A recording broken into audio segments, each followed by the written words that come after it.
Bonjour à tous, bienvenue à Gajoubert. Je profite d'une petite éclaircie pour vous retrouver pour cette nouvelle vidéo. Alors aujourd'hui on va parler de quoi? D'analyse et de décryptage de vos cibles, et je vous proposerai de tirer une norme, la norme alpha, qui est une des normes de base chez nous à l'ENIT, l'École nationale d'instruction du tir. Vous êtes très nombreux et je trouve que c'est une bonne chose parce que ça fait vivre notre communauté, à partager sur les réseaux sociaux vos cibles et à demander aux autres tireurs des conseils, des avis, des analyses. Dans cette vidéo je vous propose de voir quelques clés pour vous pouvoir permettre de le faire vous-même, de vous autocorriger et de progresser. Alors ceux qui me suivent depuis le début savent que j'avais parlé d'une notion de séparer les tirs. Alors quand je parle de tir, je parle d'ensemble de tirs, d'un groupement en 3 catégories. Alors on va partir du principe bien sûr que le but de nos tirs c'est de toucher le centre de notre cible, le 10. Donc je classais ces tirs en 3 types différents, à savoir le tir juste, le tir précis et le tir de merde. Alors quand je dis tir de merde, faut pas vous vexer, vous jouez les fragiles.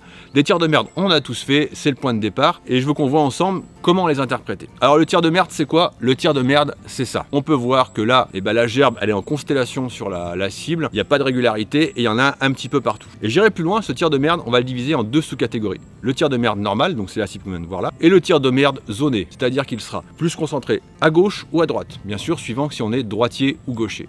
Donc première chose à faire quand on se trouve devant une cible comme ça, c'est d'aller compter ses impacts et de voir si par exemple on a tiré 15 cartouches, qu'on a tiré 5 cartouches, 10 cartouches, peu importe, d'aller voir si on retrouve bien ce même nombre d'impacts en cible. Si c'est pas le cas, ça veut dire qu'il y a des balles qui sont passées à côté, qui ont peut-être touché les infrastructures, et là il serait bon de reprendre les fondamentaux du travail à sec, ou voire de réduire la distance avec la cible. Car je vous le répète, pour moi un bon tireur c'est avant tout un tireur qui est sûr. Le deuxième type de tir, le tir précis, c'est tout simplement un tir qui va être groupé, mais qui ne sera pas là où on visait. Donc comme on peut le voir sur cette cible. Donc là on peut voir que ma gerbe est bien groupée, malheureusement elle n'est pas sur le 10. Mais il y a du mieux. Et le troisième type de tir, donc, ça c'est notre objectif, c'est le tir juste. C'est un tir groupé à l'endroit qu'on visait.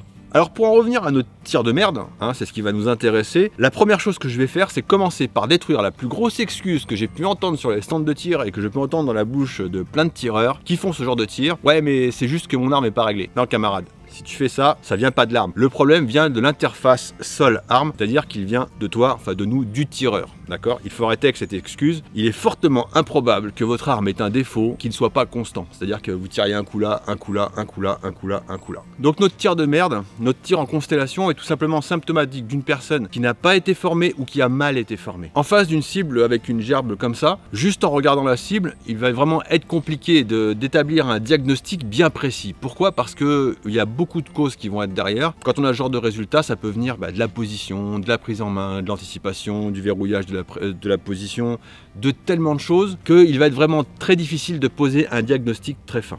On a tous vu sur internet ces cibles, d'accord? Et en fonction de la zone d'impact, on vous donne une cause. Alors je dis pas que ces cibles sont fausses, mais le résultat n'est pas exhaustif. Alors vous pouvez vous appuyer dessus, mais il faut quand même aller chercher un petit peu plus loin. Alors dans le cas du tir de merde zoné, donc suivant où va se trouver la gerbe, on va plus facilement pouvoir définir déjà si le tireur est droitier ou gaucher. Souvent quand vous êtes droitier, vous avez tendance à décaler votre tir vers la gauche, et quand vous êtes gaucher, vers la droite. Donc là déjà on va pouvoir un petit peu resserrer le spectre des problèmes, des choses qu'il faut travailler. Ça va être de la prise en main, l'anticipation, l'action du doigt. L'erreur à ne pas faire, je vois beaucoup trop de gens qui quand ils tirent comme ça à gauche me disent oui là je vise là en fait. En fait ils contrevisent. Plutôt que de se corriger et de continuer à viser le centre de leur cible, si leur gerbe est à gauche, ils vont aller viser à droite, et si leur gerbe est à droite, ils vont aller viser à gauche. Et il faut arrêter de faire ça. Ça c'est que de l'illusion. En fait vous améliorez vos résultats mais de façon purement cosmétique sans avoir travaillé sur votre maîtrise. Surtout que ce système va avoir ses limites parce qu'il suffit que vous changiez la distance de votre cible, que vous changiez la cible, vous ne saurez plus vraiment comment faire. Donc vous serez obligé de faire des tirs au début pour voir où ça tape et corriger. Mais vous ne vous améliorez pas de façon intrinsèque. Continuez à essayer de travailler ces fondamentaux et de bien viser au centre de votre cible. Dans le cadre de notre tir précis, là ça commence à devenir un petit peu plus intéressant. On va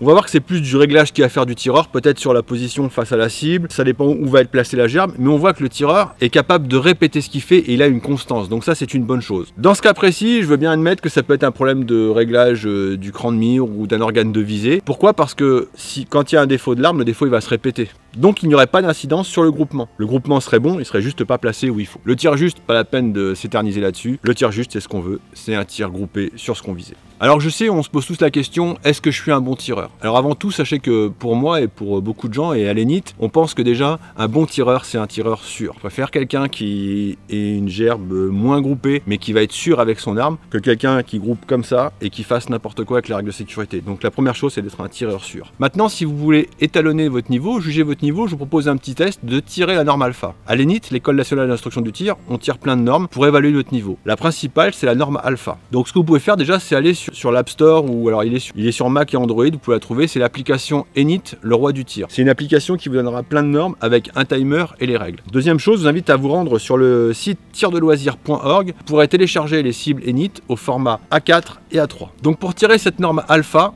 je vais vous donner les règles. La première, donc si vous tirez à 15 mètres, vous prenez une feuille A4, et si vous la tirez à 25 mètres, vous prenez une feuille A3. La règle est simple, c'est 15 coups. Les 5 premiers coups en 45 secondes, les 5 suivants en 30 secondes, et les 5 derniers en 15 secondes. Vous comptez votre score, et à l'Énith, on considère qu'un score est acceptable à partir de 105 points. Donc je vous invite à tirer cette norme et à venir me donner, alors soit sur Facebook, soit dans les commentaires de cette vidéo, les résultats que vous aurez fait. Bon, avant de se quitter, et pour que cette vidéo soit un petit peu pédagogique et instructive, je vais vous donner un petit jeu, un petit test que vous allez mettre dans votre boîte à outils. C'est pour vous montrer l'importance du placement des mains et du corps quand vous allez tirer. Alors je parle quand on tire à deux mains. Tout simplement, vous allez joindre vos mains devant vous, comme ça, d'accord? Et vous allez forcer. Vous allez sentir que là, vous avez une bonne pression dans la main. Ce que vous allez faire, c'est que première chose, on va voir l'importance du placement des épaules. Là, je suis là, j'ai une certaine force. Je me rends compte que si je pars en arrière et que mes épaules passent la ligne de mes hanches, et ben en fait, je vais avoir beaucoup de moins de force. Ou alors pour avoir la même force, il va falloir que je force beaucoup plus et je vais pas être confortable. Tandis que si je ramène mon corps, mon buste vers l'avant et que je pousse mes épaules vers l'avant, on va voir que je vais retrouver beaucoup plus de force. Donc j'aurai une bonne prise en main de mon arme. Pareil, ce que je vais faire aussi, c'est que je vais m'amuser à reculer mes mains. Là, je vois qu'à partir du moment où je vais trop reculer, je vais perdre de la force à l'arrière, d'accord? Et si je pousse trop en avant, je vais voir que je vais perdre de la force ici. Donc en fait, cet exercice va juste vous permettre de bien sentir comment placer vos deux mains pour que vous ayez un maximum de force. Pareil avec mes coudes. Si je monte trop mes coudes, je vais voir que je vais perdre de l'appréhension dessous. Donc ça va me permettre de bien placer mes coudes. L'idée de le faire sans son arme, de le faire comme ça, c'est qu'on a un bon retour. Nos mains vont nous servir de capteur pour voir dans quelle position notre pression est la meilleure et dans quelle position ça nous demande le moins de force, le moins de travail pour la maintenir. En janvier, je retourne à Las Vegas au Shoot Show 2020, j'aurai pas mal de surprises, je vais vous filmer ça, et notamment je retourne dans le désert, vous faire quelques belles vidéos avec mon pote Bertrand. En 2020, vous me retrouverez aussi sur un nouveau format en plus que la vidéo, tout simplement je vais collaborer avec le magazine Tir Mag, notamment pour préparer un article papier sur le Shoot Show à Las Vegas en janvier prochain, et après pour collaborer avec eux sur quelques présentations d'armes, et peut-être d'autres choses. Puis je vais vous retrouver très vite avant les fêtes de fin d'année pour une petite surprise. Allez, voilà, c'est tout pour moi, j'espère que cette vidéo vous a plu, je vous retrouve très vite, je vous dis à bientôt, et surtout n'oubliez pas, restez sûr, habile et adroit.